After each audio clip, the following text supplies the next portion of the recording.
Good morning. I'm Caroline Bailey, a member here at DuPage Unitarian Universalist Church. Today's service has been planned under the direction of Bev Becker and is being conducted by a group of individuals who attended the fall retreat last October, which is held annually by the DuPage Unitarian Universalist Church. These retreats have been going on for over 40 years and are intended to be a time of self-reflection as well as an opportunity to get to know each other better over a period of several days. Imagine about 24 of us heading west on a Friday afternoon in late October to a beautiful, peaceful setting in Princeton, Illinois, with farms, wooded land, and fall color all around. We're able to escape from our everyday lives, sometimes even to the extent of not using our cell phones. There we stay and really relax until Sunday, when we conclude our time together with a group-created Sunday worship service and a final meal together. The weekend consists both of structured and unstructured times. During our structured activities, participants, as they're comfortable doing so, respond to questions on our theme for the weekend. The questions are prepared to encourage introspection. Stimulated by the questions, we have time for private journaling, small group discussion, and some one-on-one sharing of our life stories. During the less structured times, we might enjoy a drumming session or playing of other instruments. And since we always order perfect fall weather, we usually take a walk in the woods, either together or solo. That would be on Saturday afternoon before dinner. And then later, on Saturday evening, we enjoy socializing, playing games, or singing around a campfire. Typically, the retreat leaders suggest a book that provides the focus for the weekend. The book this year was called Cultivating Empathy: The Worth and Dignity of Every Person Without Exception. The author, Nathan C. Walker, is a Unitarian Universalist minister who is now a consultant on issues of religion and public life.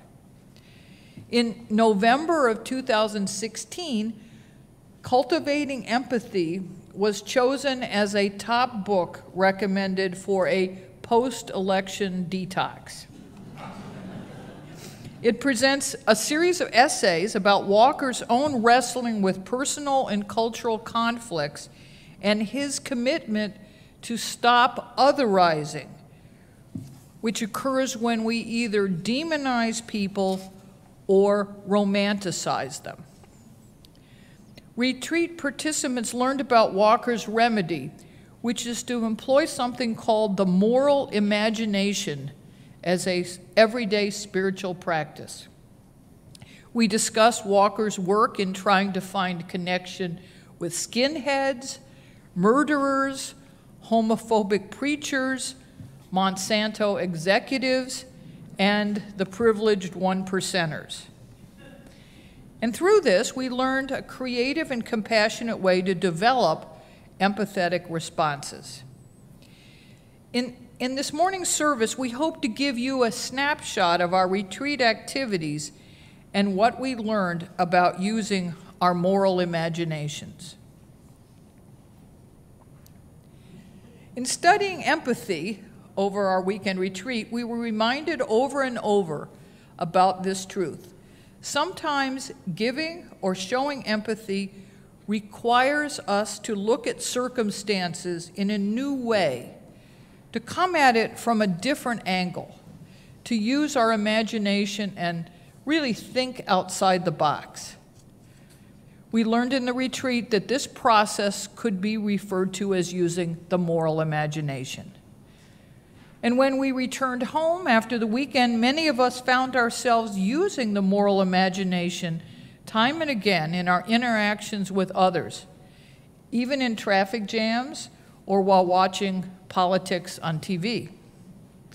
In the book, Cultivating Empathy, the Reverend Nate Walker offers a definition of the moral imagination that comes from University of Kansas School of Medicine. Moral imagination is the ability to anticipate or project oneself into the middle of a moral conflict or dilemma and understand all the points of view. As we do at the retreat, we're asking you to compile some thoughts in your mind about entering and leaving today's Sunday service. As you enter into the service, you might ask yourself, what do I hope to get out of this brief but precious hour together? What do I want to learn about empathy, about the moral imagination?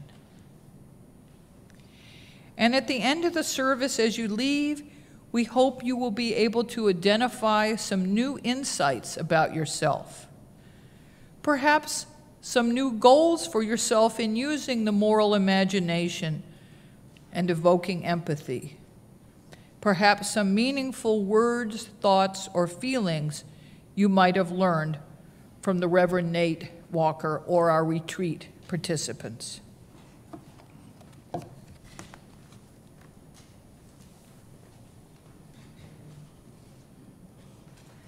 I now invite you to stand as you are able in body and spirit and say with me our mission statement. The words will be projected, and please remain standing for our first hymn. We gather as an inclusive community to grow in character, mind, and spirit, and to transform the world toward fairness, love, and compassion. Please join us in singing hymn number 123, Spirit of Life, in the gray hymnal. The words will be projected.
I'm filling in for Pat Lickman as well this morning. She has the flu.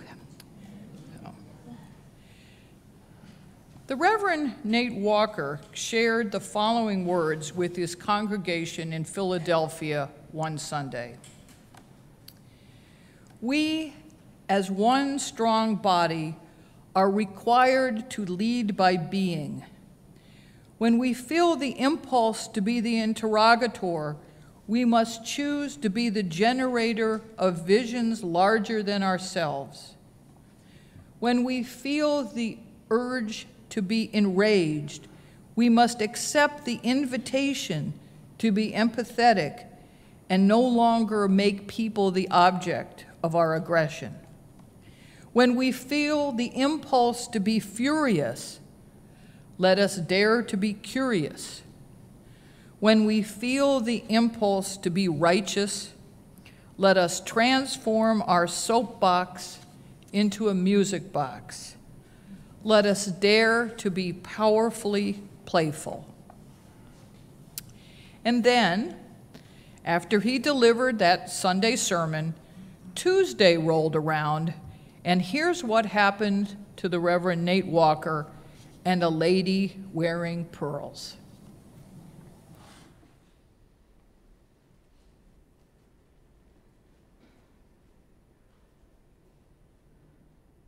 Good morning.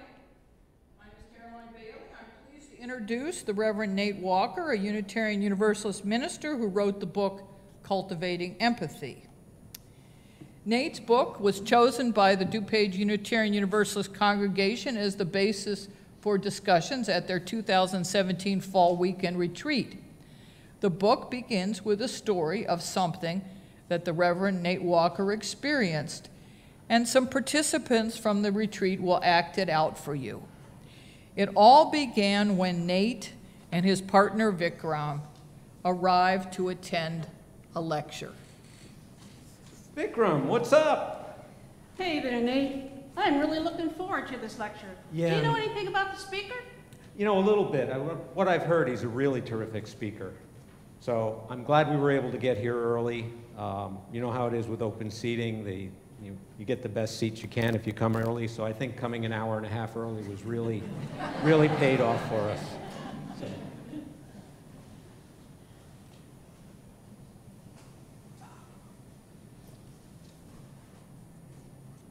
Oh man, Vikram, I can't believe it. Mayor Bloomberg just evicted the Wall Street protesters in New York.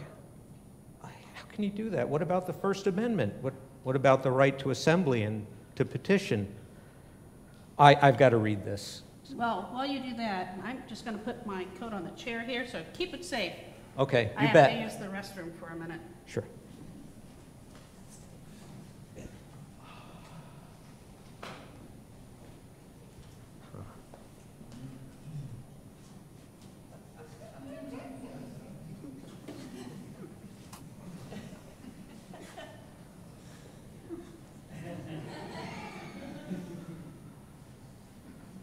Oh, I'm sorry. My partner just went to the restroom. He'll be back any minute now. This seat's already taken.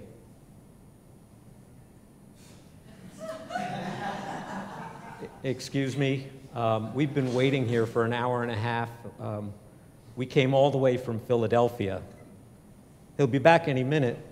Look, here he is now. We sponsored this event. Oh, you're the 1%. I've been wanting to meet you. Tell me, do you own just the seats or do you own the whole theater? Hey, where's my coat?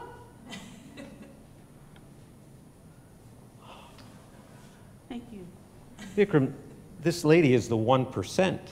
She thinks she owns the joint.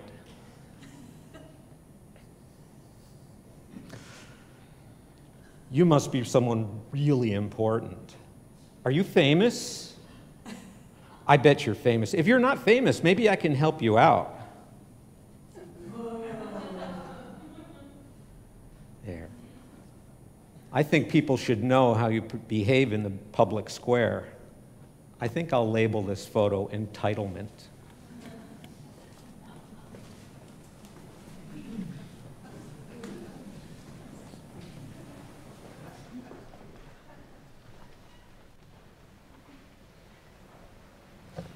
As you listen to the next musical meditation, please take a minute to consider how you might have reacted or responded in this situation with the lady with the pearls.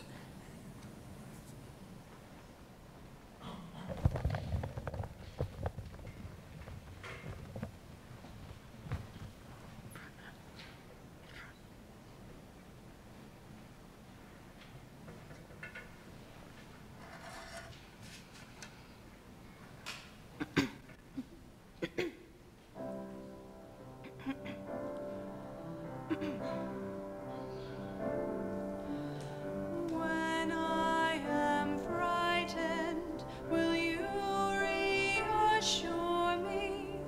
When I'm uncertain, will you hold my hand? Will you be strong for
So does everyone have an index card and something to write with? If not, please just raise your hand and the ushers will bring you one.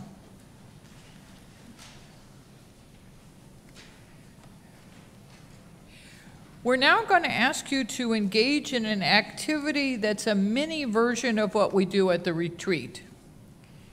We have a format.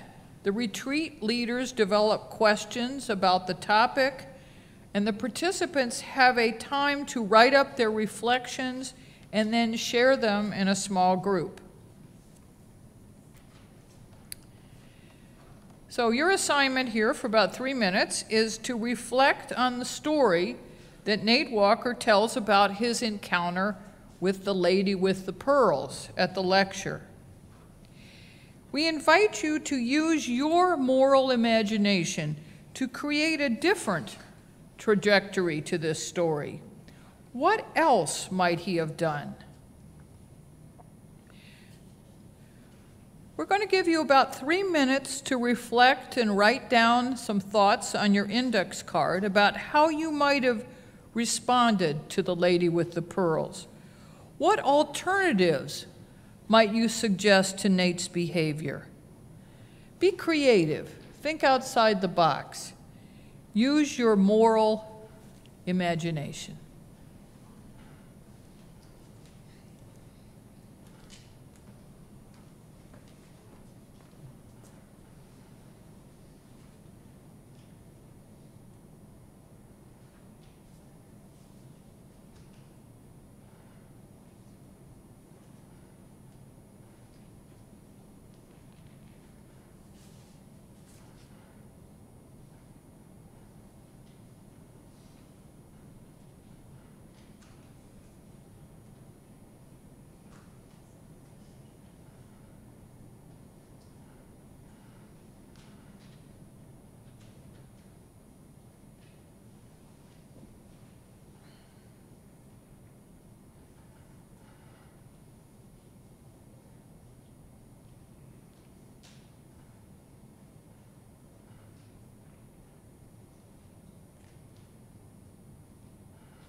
we would invite you to find somebody close to you and have a time for sharing your thoughts. You will have about 5 minutes for this sharing, and I'll let you know when you have about 2 minutes left so that in which to wrap up your sharing. So please find someone in duos.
This is your 2-minute warning.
Following his incident with the lady, Nate Walker engaged in a lot of introspection. He went back to his Sunday sermon where he had spelled out how he would like to treat others and how he would like his congregation to get along in the greater world. In his book, Walker says, "Here is another passage from the words I shared during that worship service. It is humbling to know that I composed these words on Sunday only to fail to embody them 2 days later." He goes on to ask some important questions, like, what does justice making look like or feel like when we receive hostile communication? Are we hostile in return, or is something else required of us? He says, what we choose to do is a reflection of who we believe ourselves to be. It all depends on our beliefs about power. He says, I once believed that it was powerful to condemn wrongdoers. I believed it right to tear down another's unexamined assumptions and to vaporize those whose presence was not worthy of my attention. I believed that others were the cause of my aggression. Others were to blame for my feelings of despair, disappointment, and righteous indignation. Rather than anger serving as a signal that something was wrong, anger became the solution to all my problems. It felt good to fuel the addiction of righteousness. I was doing justice. I was doing justice all the while being an ass. Walker refers to Thich Nhat Hanh, a Zen Buddhist, who once said, I came to set the prisoner free, only to realize the prisoner was me.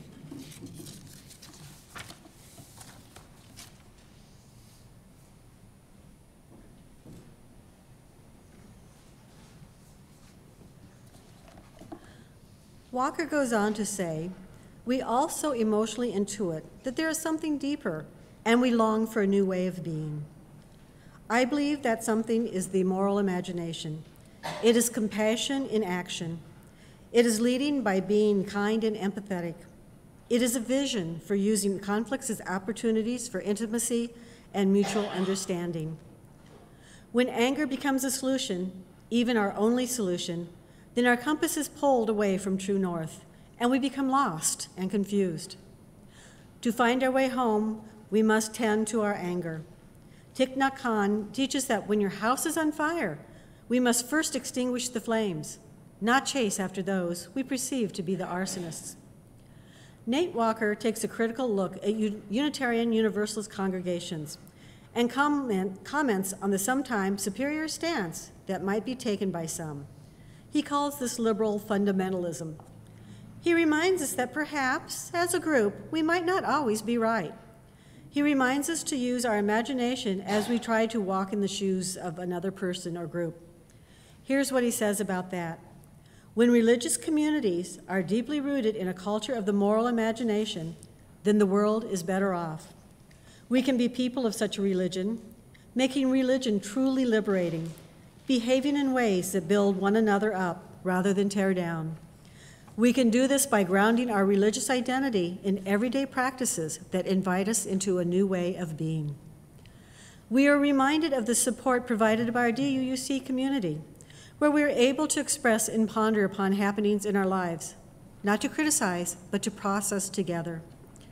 As we meet in church committees, on the board, in infinity groups, in chalice circles, covenant groups, or circle suppers, and for other purposes, we have the opportunity to share with others some ways we have been able to use the moral imagination, and sometimes share situations where, in retrospect, we find we could have or should have, but didn't.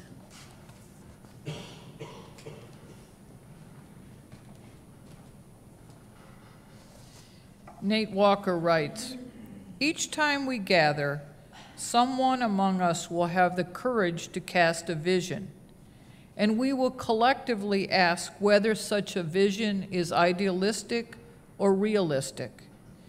And a few days later, that same person will offer a confession and say, I totally blew it. We will respond by saying, That's what Tuesdays are for, to test our ideals. This is when we reach out a hand, offer a seat, suggest pressing delete. In that moment, a new game begins. We try again. Sometimes we win, many times we fail. With each round, we are given the chance to return home. We return to our religious home to meet people who inspire us to restore our moral imagination and who also remind us to take out the trash. When we blow it on a Tuesday, we may find refuge on a Sunday in a liberating religious tradition that both nurtures us and challenges us to be our best selves.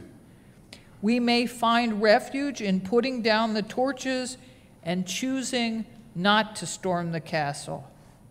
We may even have the courage to stop chasing the people we think of as arsonists and choose not to fuel the fire, even the fire we consciously or subconsciously helped to create.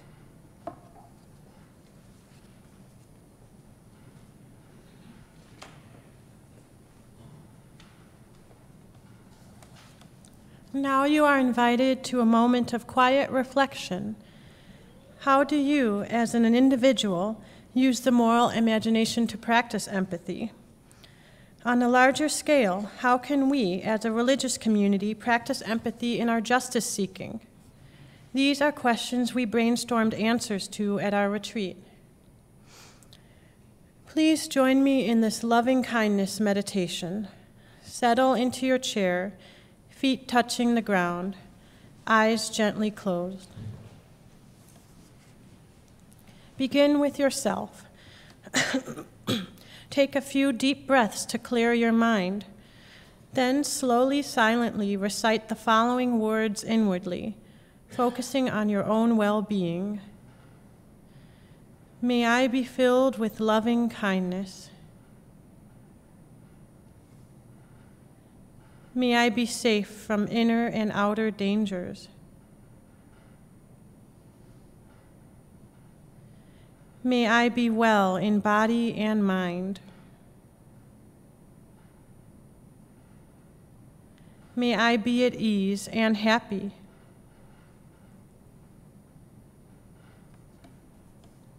Now choose a beloved person in your life and slowly recite these words while thinking carefully of the person.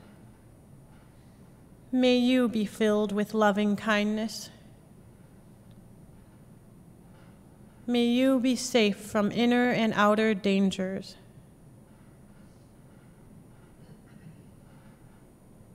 May you be well in body and mind.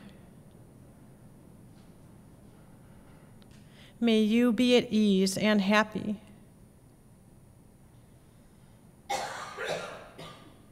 Next, expand your circle of compassion. Send the energy of loving kindness out to more distant groups. May all be safe, happy, healthy, and free from suffering.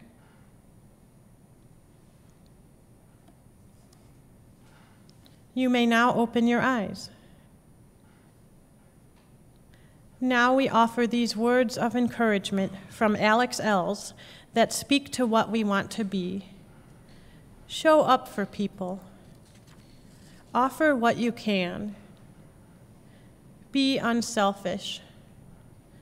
Love people when they need it, even if you feel they don't deserve it. Be a healer. Be kind. Show up for people, because when you're hurting, you'll want someone to show up for you. Today's offering will be taken for the support and work of our beloved church community. Please give generously.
The Reverend Nate Walker admits his own failures when he says, "The truth is, my impulses do not always spring from kindness.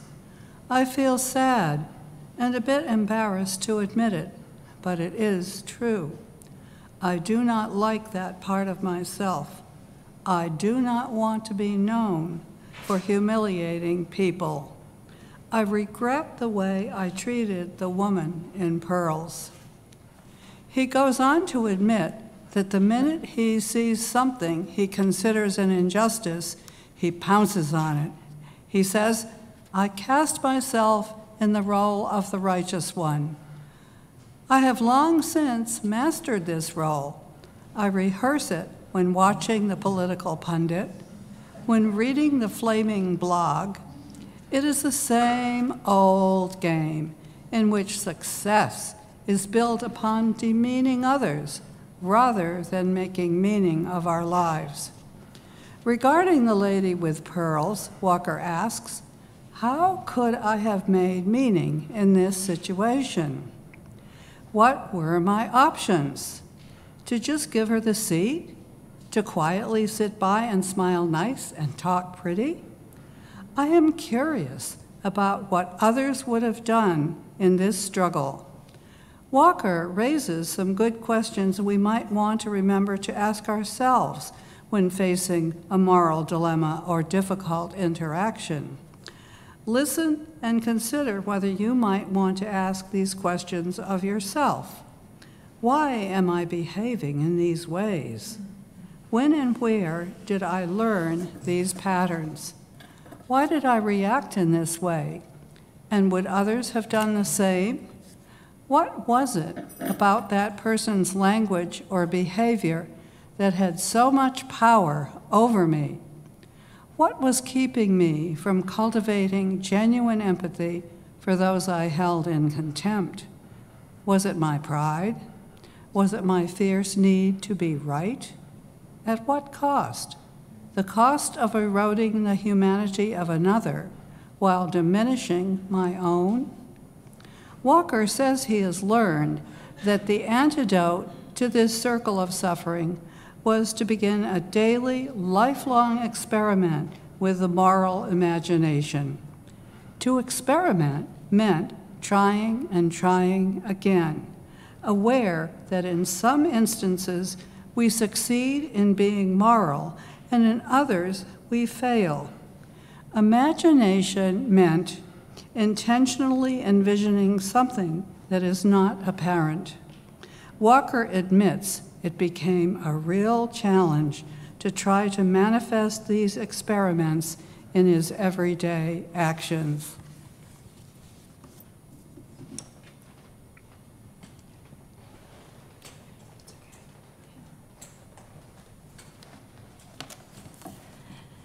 As we near the close of our service, the retreat group leaves you with the following words from the Reverend Nate Walker. Come, lovers of justice and keepers of the dream. Come, justified tyrants and suppressors of screams. You're all welcome here. None of us are exempt. We've all played all the parts, the peacemaker, the warmonger. They live within. This is why we as seekers of freedom are required to make justice not simply a product, but also a process. Just actions are the means by which to achieve a just society. When we observe oppression, let us develop strategies that free not only the oppressed, but also the oppressor. Let us remember that those who use their power to deny freedom to others are also imprisoned and are also worthy of care. Do not let their unjust actions inspire us to cruelty, or else we will soon become what we have set out against. Here's our challenge. Let us take up the miseducation of justice-making by stripping our minds of the idea that equity can be manifested through condemnation, through humiliation, through shame and blame, and through righteous vindication. No, Justice making begins by marrying a just thought to insightful words, inviting us to collective action by daring to free both the oppressed and the oppressor, for we know what it is like to be both. In conclusion, Reverend Walker says, "Stand we must, stand strong and bold, but let us choose a new way to balance the scales. Rather than shoving our foot on our oppressors' necks, let us instead reach out a hand, offer a seat, and show them and even ourselves a new way of justice making by collectively experimenting with the moral imagination." We're now going to sing a hymn that is typically used. Earlier we did Spirit of Life, and now Come Sing a Song with Me. And these are typically used at the retreats. So some of us actually cry while we're singing these because they're so meaningful to us. So please stand as you are able, in body or in spirit, and join us in singing Come Sing a Song with Me, which is hymn number 346 in the gray hymnal. The words will also be projected to your left. Please remain standing for the benediction.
Please be seated.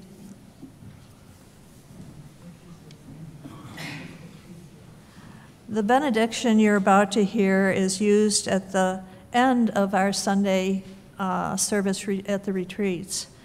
As you listen to the words, consider how you might go out from here with an increased awareness of when and how to use the moral imagination to cultivate more empathy.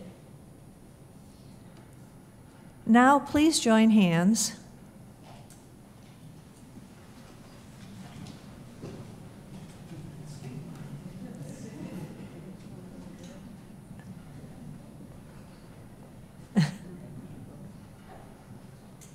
The hand in yours belongs to a person whose heart is sometimes tender, whose skin is sometimes thin, whose eyes sometimes fill with tears, whose laughter is a beautiful sound.